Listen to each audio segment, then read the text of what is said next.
Here is another way to tie a work boot or shoe if you have a particular pressure point somewhere. So, pass the lace through like this, making sure that the lengths are even.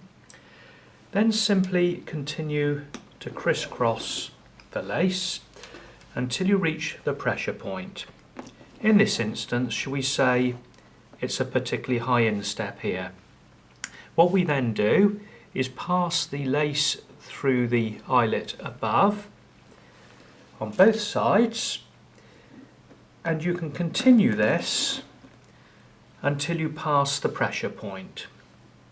Once you have passed the pressure point, simply continue with the crisscross lacing and then pull the boot tight.